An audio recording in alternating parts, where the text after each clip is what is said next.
ചേട്ടാ ഇവിടെ വാഴയില കിട്ടാത്തോണ്ടാണോ കൂവള ഇലയിൽ ഇവിടെ ചോറ് കൊടുക്കുന്നത്? അല്ല, ഇത് ഒരു തരം ഔഷധ സസ്യവുമാണ്. ഇത് അഗസ്ത്യാരൂഢം മുതൽ യഥാർത്ഥത്തിൽ പറഞ്ഞ ആദിവാസികൾ അവിടെ ഉള്ള വീടുകളിലൊക്കെ നമ്മൾ പറയും ഇങ്ങനെയാണ് കൂവയില. കൂവയില. വനത്തിലല്ലാതെ നാട്ടുമ്പുറങ്ങളിലും കൃഷി ചെയ്തെടുക്കാൻ പറ്റണമല്ല. പറ്റുന്നതല്ല. അല്ല, ഇത് അഗസ്ത്യാരൂഢം മുതൽ ഇങ്ങോട്ട് എല്ലാ വനങ്ങളിലും ഉണ്ട്. പക്ഷെ എല്ലാം വാങ്ങിക്കൂല.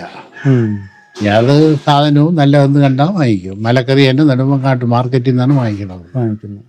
നമ്മൾ ഇവിടുത്തെ മാർക്കറ്റിൽ നിന്നൊന്നും വാങ്ങിക്കില്ല. നല്ല ഐറ്റം മലക്കറി വാങ്ങിക്കും. നല്ല ഐറ്റം മലക്കറി, നല്ല മരച്ചിനി, ഓരോരോ ഐറ്റങ്ങളായിട്ട് ഇങ്ങനെ പഠിച്ചു വന്ന് ഞാനൊരു വലിയ ഒരു പാചകക്കാരനായി. വീടായിട്ട് ഉപയോഗിക്കുന്ന ഒരു ഭാഗം നമ്മൾ കടയായിട്ട് ഉപയോഗിക്കുന്നതായിരുന്നു. കടയും വീടുമായിട്ട് താരതമ്യമില്ല അതിന് രണ്ടിനും. കട തന്നെയാണ്, വീട് തന്നെയാണ്. വീട്ടിൽ വേലക്കാർ പോകണ തന്നെ ഈ ഒരു സൈഡിൽ കൂടെ വീട്ടിൽ വേലക്കാർ പോകും. പിള്ളേരും കുട്ടികളും ഒക്കെ താമസിക്കണ വേലക്കാർ പോയി ഇവിടെ മോളെ